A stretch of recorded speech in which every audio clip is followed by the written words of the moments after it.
This is Behind the Headlines, with behind-the-scenes analysis on issues affecting Pennsylvanians, sponsored by the Susquehanna Valley Center for Public Policy. Now, here's your host. Hi, welcome to Behind the Headlines. I'm Charlie Greenewalt, Senior Fellow from the Susquehanna Valley Center for Public Policy, and I'm joined by my co-host, Mara Donnelly. Mara, happy holidays to you. Oh, thank you. Merry Christmas, Charlie. Well, Merry Christmas and Happy New Year to you. Happy New Year. Goodness, as we end this last year of 2013, the legislature had some big news. Yeah. We're finally agreed on transportation. Some might call that an early Christmas gift. I think that's very well put. Mara. Yeah, you find that the Senate and the House and the governor came together, and we finally have a transportation infrastructure financing. We could call that a Christmas miracle. That's perhaps even better, but we're glad to have that, and we have someone with us today to talk about this bill, and that is one of the persons who's best prepared in the whole Commonwealth of Pennsylvania, and that is Bob Latham, who is the Executive Vice President of the Associated Pennsylvania Contractors. Charlie, Mara, good to be with you today. Yeah, nice to have you again with us. Sure. We're very lucky to have you here to tell us a little bit. Could you fill our viewers in on what are the highlights of this bill to keep our bridges from falling and our roads in one piece? Well, Charlie, as you know, the Commonwealth has one of the worst bridge problems in the country, and really the situation we have with our roads is we're old, we're cold, and we're wet. When we say cold, that's freeze thaw. None of that's good for the condition of infrastructure. So we have a big, massive infrastructure that's been neglected for 17 years. Finally, in November, we proved, or our elected officials in Harrisburg proved, the governor working with both the House and the Senate, both parties, a bipartisan bill, to, for the first time ever, fix or at least get at some of the major funding for our entire transportation system. So we're not just talking about PennDOT roads, we're talking about public transit in urban areas, which is very important for congestion relief and economic development, as well as money for local governments in order to provide for funding of their roads, because everybody talks about PennDOT's 40,000 miles, but local governments actually have 71,000 miles that they have to maintain. And how do they fund it? A lot of times through property tax. So we could even see a little dampening of property tax pressure on taxpayers as a result of this bill. And finally, just one other key component of this is a multimodal fund, which will allow us to improve our ports. And we have inland ports in Pittsburgh with the locks and dam systems on the river. We have the Port of Philadelphia, et cetera. So very, very comprehensive system-wide funding package to show that Harrisburg can get big things done. Mm-hmm. And we have more bridges than any other state in the union, and Pittsburgh has more bridges than any other city in the nation as well. So this has been a topic of great concern to lawmakers for a while, hasn't it, Bob? That's correct. We talk about our bridges. We also have tremendous deficiencies in our urban roads and our rural roads that need to be fixed in terms of safety projects. I mean, there are little things we can do on our rural roads, like simply some delineation or eliminating some things on the side that are dangerous, making sure that they're well paved and well maintained, and that all adds up to saving lives and stopping injuries on our highway system as well. Can you give us a brief rundown on how the funding is going to be raised, where that's going to come from? Certainly. Actually, it's pretty funny because you talk about a revenue bill, or it's been characterized as a tax bill. The first thing they did was eliminate the 12.5 cent per gallon gas tax at the pump. We've always had this sort of bifurcation. And when are we going to see that? January 1. Great. And so that will go down. And then what was done in the bill was basically change that over to our wholesale oil tax, known as the oil company franchise tax. So eliminate the 12 cents at the pump, move it over to the oil franchise tax, and then increase that cap, that artificial cap that had been on there, but do that over a 5-year period. This bill's been untruly, I will say, characterized as a 28-cent gas tax increase, as if that's going to happen January 1. Actually, what is going to happen is 12 cents decreases January 1, convert it to the oil tax, and then move that up cap up by about a third, and then another third in 2 years, and then another third in 2 years. So lift the cap completely over a 5-year period, so you'll see this ramp up, and I think a lot of it's going to be absorbed by the market.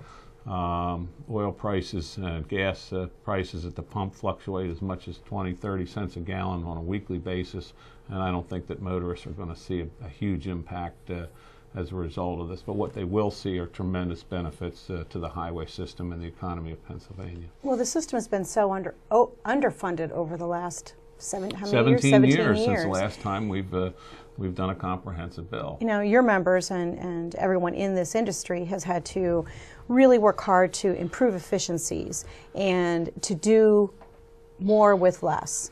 And so I understand that there's a lot of changes that have been made that are actually going to be of great benefit now as we move forward with this funding. Absolutely.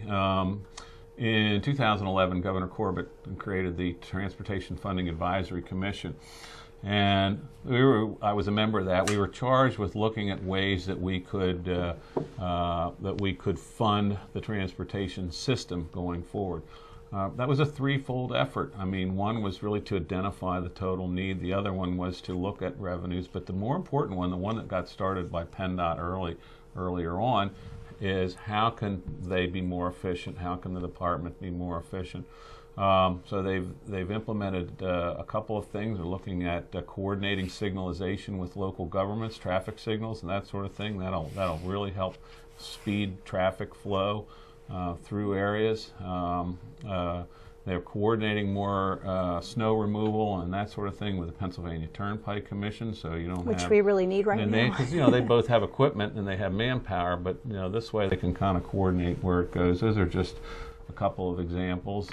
The other one is PennDOT just announced, went out for proposals on what they call their Rapid Bridge Replacement Project. It's known as a public-private partnership.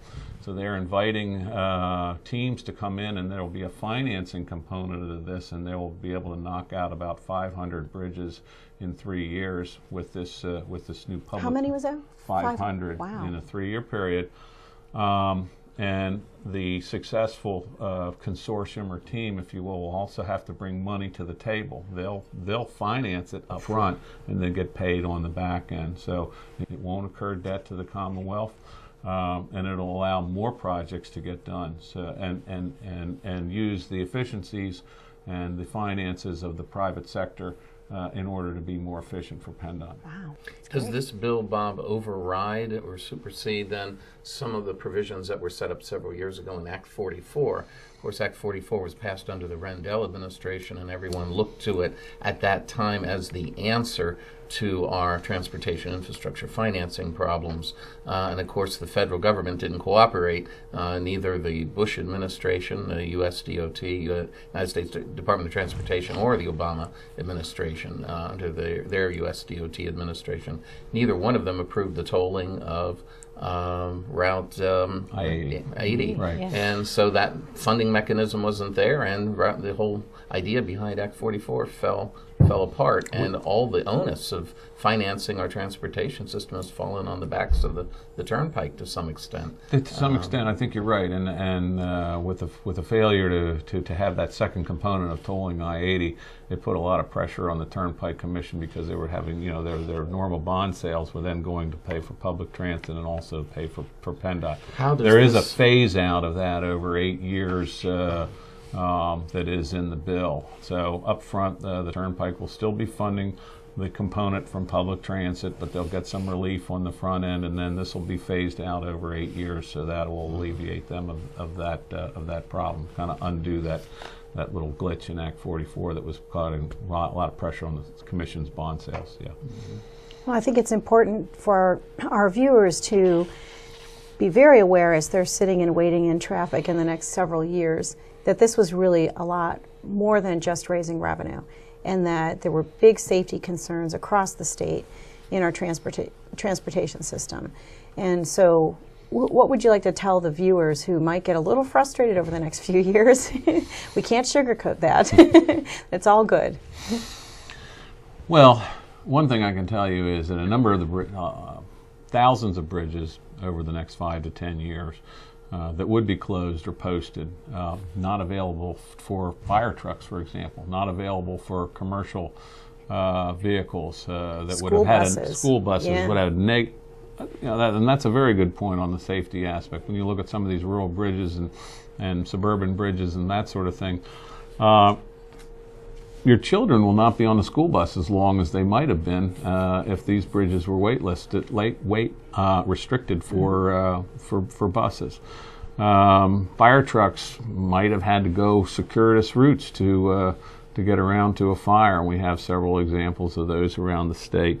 But I think the big thing is in terms of jobs. You know, our jobless rate is still just hovering under 8% here in the Commonwealth.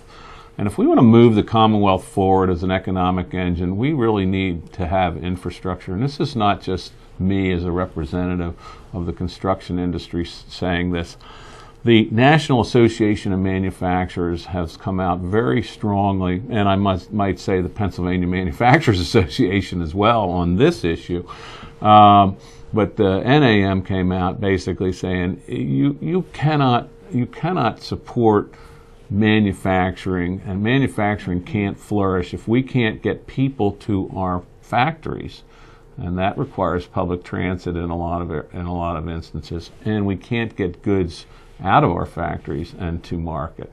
That requires ports, that requires rail, that requires highways. So all this systematic approach that the General Assembly and Governor Corbett put together, I think will go a long way to strengthening Pennsylvania's economy and into the future. What do you see in the last 30 seconds? What do you see down the pike? No pun intended here, for the Associated Pennsylvania Constructors, your particular association. What role do you see your association taking in terms of state transportation in the next 10 years? Well, we actually are going to be meeting shortly with Secretary Shope and his top people, looking at how we can continue to improve as an industry, be more efficient, and deliver a product that lasts longer. So we're looking at sort of moving away from the prescriptive nature of highway construction to where the industry takes more responsibility for the end product and the quality of the end product. That's number one. The other is, as I mentioned, the bundled bridge project and how the private sector can come in and help finance things and be more efficient. So we're looking at a bit of a sea change in how the industry works. However, with this bill, we now have hope. We have a lot of people that are going to go back to work. This bill will create 50,000 jobs, most in other industries, but save a lot in our industry as well. Okay. Well, thank you very much for being with Laura and me today, and thanks for explaining this new bill. It's a nice Christmas present, Laura. And we'll be back with the second segment of Behind the Headlines right after this. Behind the Headlines is brought to you as a public service by the Pennsylvania Business Council, envisioning a commonwealth in which residents enjoy a very high quality of life in sustainable communities. The Council works aggressively to define key long-term policy strategies and solutions that make the Commonwealth more competitive, creating and sustaining a better Pennsylvania. Additional underwriting provided by the Worrell Corporation Foundation, based in Carlisle, Pennsylvania, by the Edward H. and Jeannie Arnold Foundation, and by the Pennsylvania Manufacturers Association. Business in Pennsylvania is our business. Behind the Headlines is also supported as a public service by Daily Express, transporting construction, farm, and industrial equipment throughout the United States. And by Penn Waste, your best local choice for your waste removal and recycling needs. Penn Waste is proud to be a locally owned business. Since the company's founding in 2000, it has employed many of its neighbors as members of a dedicated team of professionals. Penn Waste is proud of its many contributions to the people of its service area, through support of numerous community organizations such as Christmas Addicts and the Junior League of York. One more way they improve the quality of life where they live and work. Hi, welcome back to the second segment of Behind the Headlines. On the second segment, Mara and I are joined by Dave Sanko, who's the Executive Director of the Pennsylvania Township Supervisors Association. Dave, welcome back to the show. It's been a few months, and we're glad to have you back. But you are a good person to dovetail with our first guest, Bob Latham, to talk about the transportation bill. Act 89 of 2013 provides an additional $2.3 billion to the coffers of the state to try to bring our transportation system up to par. We've been talking, Maura and I have been talking about transportation deficiencies with you for several years now, and we want to get your opinion of this bill. How would you portray the bill in a general way? I think generally it is probably the greatest public safety and economic development initiative that we've seen in over a decade coming out of Harrisburg. So it's good news for Pennsylvanians, good news for our residents who are living in townships. Our transportation infrastructure in Pennsylvania has deteriorated over the course of the last several decades. As you indicated, we've talked about it for many years, and trying to get funding for it. And the legislature, and with the governor's leadership, stepped up and did the right thing, and took the beginning steps to restore integrity to the entire transportation system, not just roads, bridges, but also mass transit and rail and air. It's multimodal. Well, how excited are township supervisors about this increased funding? Well, I think at the end of the day, it's going to mean an increase of their liquid fuels money over the course of the next 5 years of some 60%, which is going to be approaching a quarter billion dollars. That's not all at once. It'll phase in. But at the end of the day, providing transportation infrastructure is a core function of government. People oftentimes think that the state just takes care of that and PennDOT takes care of it. Whereas PennDOT has about 40,000 miles of roads, local government have over 70,000 miles of roads. So there's actually more roads that are the responsibility of local officials than state officials. So this will enable them to bring those roads up to par. I mean, it's great to have the interstates and it's great to have the state roads, but there are very few Pennsylvanians who can leave their house and get to where they're going without touching a local road somewhere. Well, we talked a little bit about earlier about how the revenue would be generated. Can you tell us a little bit about how where the funds will come from for local government? Sure. Well, I think first and foremost, the elimination of the gas tax at the pump beginning January 1st, 12.5 cents will just go away, and that the governor and legislature have shifted the burden of funding off of Pennsylvanians and onto the oil companies, and that it's an oil company franchise tax at the refineries.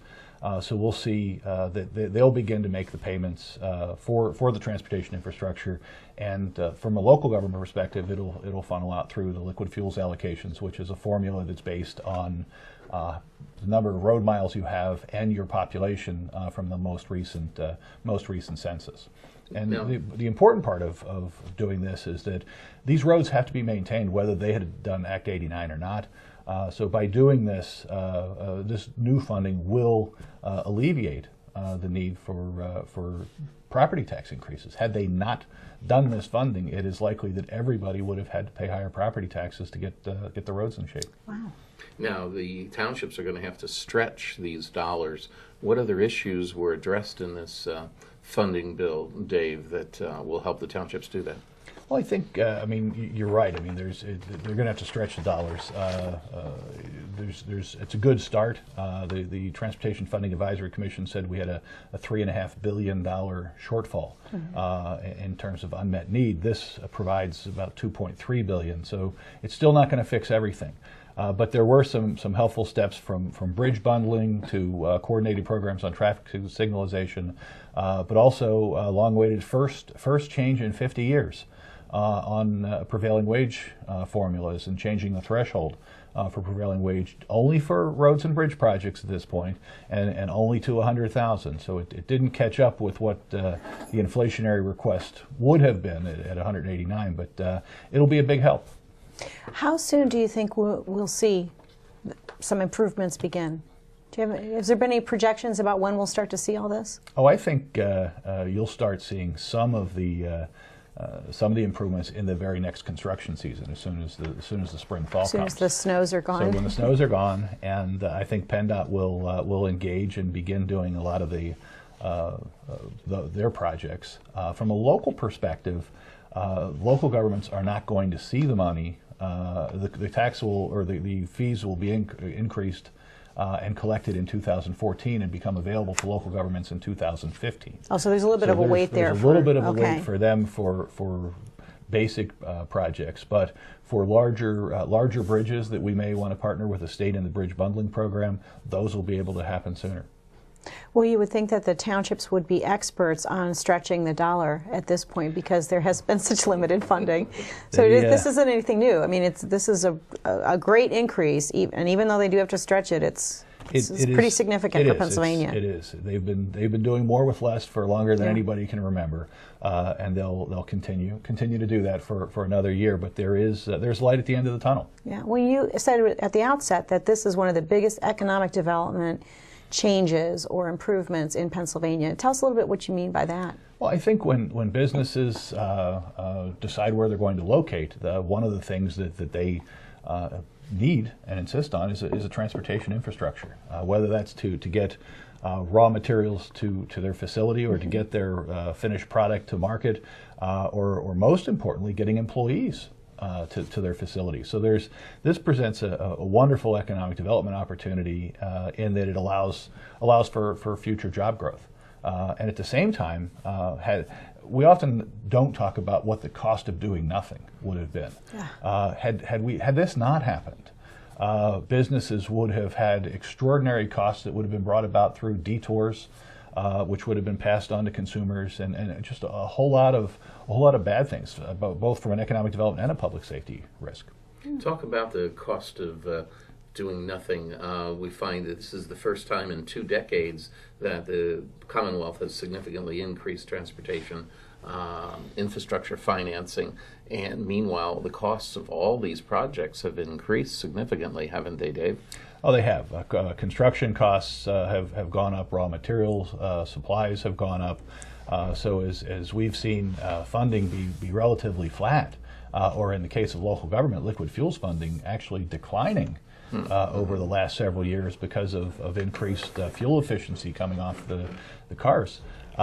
They've really struggled because the cash line was going down and the expense line was going up, and it was just making a wider delta on the cost of the project. So it became the cost of doing nothing made it more expensive. Well, I mentioned in our first segment with Mr. Latham that we really had a Christmas miracle, because we had a coming together of all the interested parties on this issue, finally, to do something extraordinarily beneficial to Pennsylvania. How was that, as a part of that, how was that trying to get this done? It took a long time. The Senate stepped up early in the year. Senator Rafferty took the lead. The governor made a proposal. The Senate passed it pretty quickly. I think it took a variety of things. The governor continuing to push and say, insist on the need for transportation infrastructure. Speaker Smith took the lead in the House, sitting down with the minority leaders in both the House and the Senate, and it was truly a bipartisan, bicameral effort that is rare, and hopefully sign of things to come. That would be awesome. That would be great. What was your reaction to the Auditor General making the announcement that his office will be monitoring all this new money to make sure that it is being spent where it's supposed to be, that we get the bridges that the state has been talking about fixing, Dave? I think that's good news, but that's what his job is. I spent a couple years as Deputy Auditor General back in the 90s, so I'm a little familiar with that responsibility, and it's good that there are watchdogs in place, and Pennsylvanians expect it, and that's why he was elected. So I understand we can all sleep a little bit easier at night. Is that true? I think drive a little better. You'll be driving a little. Look, there's no question there's going to be some temporary inconvenience for permanent improvements. But sleeping at night should be a little better. You'll know that if you know, God forbid, there's a fire in your neighborhood, the fire trucks are not going to be delayed because they had to detour around a bridge that was weight restricted. You'll know that your kids won't have to spend as much time on the school buses. You'll know, my gosh, we had a bridge in western Pennsylvania that the school bus would approach the bridge, they would unload the children.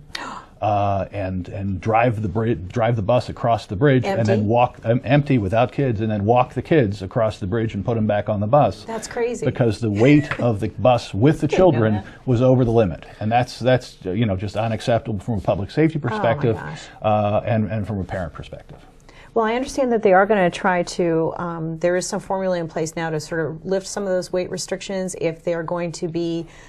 If the bridge can be fixed in the next 2 years. Do you know a little bit about that? I mean, we're going to see a little bit of a lifting, but even before the work is done. Is that correct? Yeah, I think the Secretary and PennDOT is looking towards doing that. I think the weight restrictions were put in place, you know, not to be punitive, but to say, you know, look, if we're not going to have funding to fix these bridges, we've got to stretch their lifespan a little bit further. So we're not going to put as much stress on them. Well, now that we know I mean, they weren't unsafe to use.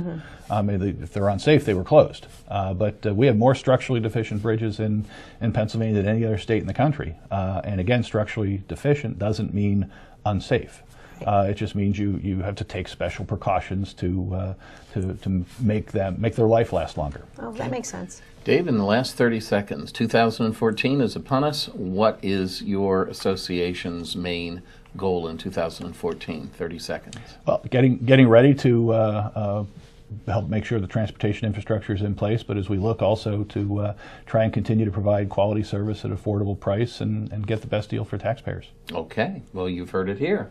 And Happy New Year to you, Dave, Maura. Happy New Year. Thank you. And Happy New Year to all our viewers out there, and we look forward to sharing a Happy New Year and a productive New Year with all of you in the Commonwealth. We'll be back again next week with Behind the Headlines. We'll see you then.